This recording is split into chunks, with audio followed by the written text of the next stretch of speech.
Hello ನಮಸ್ತೆ. ದೀಪಾವಳಿ ಹಬ್ಬಕ್ಕೆ ಕರ್ಜಿಕಾಯಿ ಮಾಡೋದನ್ನು ನೋಡೋಣ ಬನ್ನಿ. ಈ ರೀತಿ ನೋಡಿ, ಒಂದು 3 ಕೊಬ್ಬರಿಯನ್ನು ತುರಿದಿಟ್ಟಿದ್ದೇನೆ. ಇದಕ್ಕೆ ಒಂದು ಅರ್ಧ ಬೌಲ್ ಎಳ್ಳು, ಒಂದು ಅರ್ಧ ಬೌಲ್ ಕಡಲೆ, ಒಂದು 4 ಹಚ್ಚು ಬೆಲ್ಲ, 3 ಕೊಬ್ಬರಿ ಹೋಳನ್ನು ತುರಿದಿಟ್ಟಿದ್ದೇನೆ ಈ ರೀತಿ. ಈಗ ಇದನ್ನು ಪುಡಿ ಮಾಡಿಕೊಂಡು ಬರೋಣ ಮಿಕ್ಸಿಗೆ ಹಾಕಿ.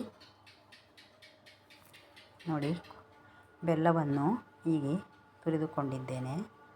ತುರಿಯುವ ಮಣೆಯಲ್ಲಿ ಈ ರೀತಿ ಬೆಲ್ಲವನ್ನು ತುರಿದುಕೊಳ್ಳಬೇಕು, ಕೊಬ್ಬರಿಯನ್ನು ತುರಿದುಕೊಳ್ಳಬೇಕು. ಈಗ ಮಿಕ್ಸಿ ಜಾಡಿನಲ್ಲಿ ಎಳ್ಳು ಕಡಲೆಯನ್ನು ಪುಡಿ ಮಾಡಿಕೊಂಡು ಬಂದಿದ್ದೇನೆ. ನೋಡಿ, ಹಾಕಿ ಎಲ್ಲವನ್ನು ನೀಟಾಗಿ ಏಲಕ್ಕಿಕಾಯಿ ಎಲ್ಲವನ್ನು ಹಾಕಿ, ಕಡಲೆ, ಎಳ್ಳು, ಏಲಕ್ಕಿಕಾಯಿ ಒಂದು 4 ಎಲ್ಲವನ್ನು ಪುಡಿ ಮಾಡಿ ಹಾಕಿ ಮಿಕ್ಸ್ ಮಾಡಿ ಈ ರೀತಿ ಬೋಲಿಗೆ ಹಾಕಿಕೊಳ್ಳೋಣ.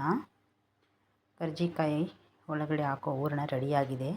ಈಗ ಇದಕ್ಕೆ 1 ಬೌಲು ಚಿರೋಟಿ ರವೆ, 1 ಬೌಲು ಮೈದಾವನ್ನು ಹಾಕಿ, ಸ್ವಲ್ಪ ಉಪ್ಪು ಹಾಕಿ ಎಲ್ಲವನ್ನು ಮಿಕ್ಸ್ ಮಾಡಿ,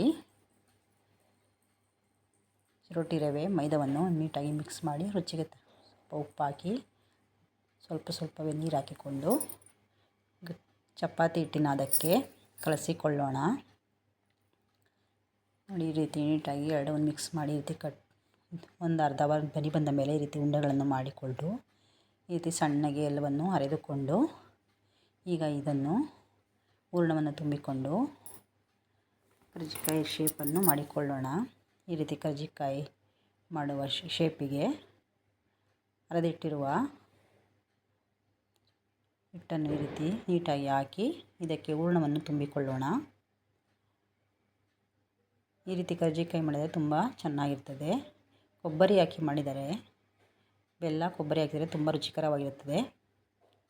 ನೋಡಿ, ಈ ರೀತಿ ಹಾಕಿ ನೀಟಾಗಿ ಸ್ವಲ್ಪ ನೀರಿನ ಕೈ ಮಾಡಿಕೊಂಡು ಸುತ್ತ ನೀರಿನಲ್ಲಿ ಈ ರೀತಿ ಸೈಡಿನಲ್ಲೆಲ್ಲ ಬಳೆದುಕೊಂಡು, ನೀರಿನಲ್ಲಿ ಈ ರೀತಿ ಸೈಡಿನಲ್ಲೆಲ್ಲ ಬಳೆದು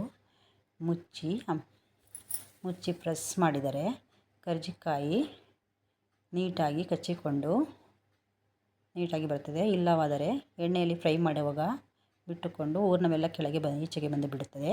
ಈ ರೀತಿ ನೀರು ಕೈ ಮಾಡಿ ಈ ರೀತಿ ಹಾಕಿ 2 ಬದಿಯೂ ನೀಟಾಗಿ ಪ್ರೆಸ್ ಮಾಡಿ ತೆಗೆದರೆ, ವೇಸ್ಟೇಜ್ ಎಲ್ಲವನ್ನು ತೆಗೆದರೆ ನೋಡಿ, ನೀಟಾಗಿ ಈ ರೀತಿ ಕರ್ಜಿಕಾಯಿಗಳು ರೆಡಿಯಾಗುತ್ತವೆ.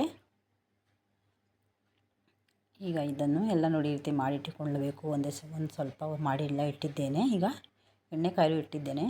ಎಣ್ಣೆ ಕಾದಿದೆ. ಈಗ ಇದಕ್ಕೆ ಒಂದೊಂದಾಗಿ ಎಣ್ಣೆಯಲ್ಲಿ ಹಾಕಿ ಫ್ರೈ ಮಾಡಿಕೊಳ್ಳೋಣ. ನೋಡಿ,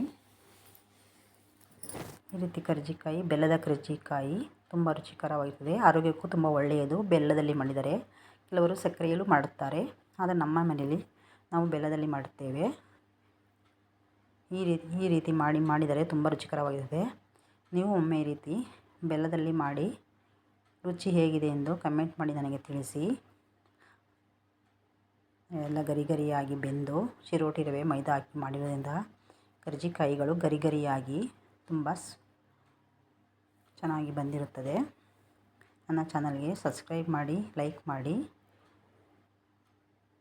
ನೋಡಿ, ಕರ್ಜಿಕಾಯಿ ಎಷ್ಟು ಚೆನ್ನಾಗಿದೆ ಎಂದು ನೋಡಿ. ಈಗ ನಾನು ಮುರಿದು ತೋರಿಸುತ್ತೇನೆ ನಿಮಗೆ. ಒಳಗೆ ಕ್ರಿಸ್ಪಿಯಾಗಿ, ಮೇಲೆಲ್ಲ ಕ್ರಿಸ್ಪಿಯಾಗಿ, ಒಳಗೆಲ್ಲ ಸ್ಮೂತಾಗಿ ಚಿರೋಟಿ ರವೆ ಹಾಕೋದ್ರಿಂದ ಎಷ್ಟು ನೀಟಾಗಿ ಚೆನ್ನಾಗಿ ಕರ್ಜಿಕಾಯಿ ರೆಡಿಯಾಗಿದೆ.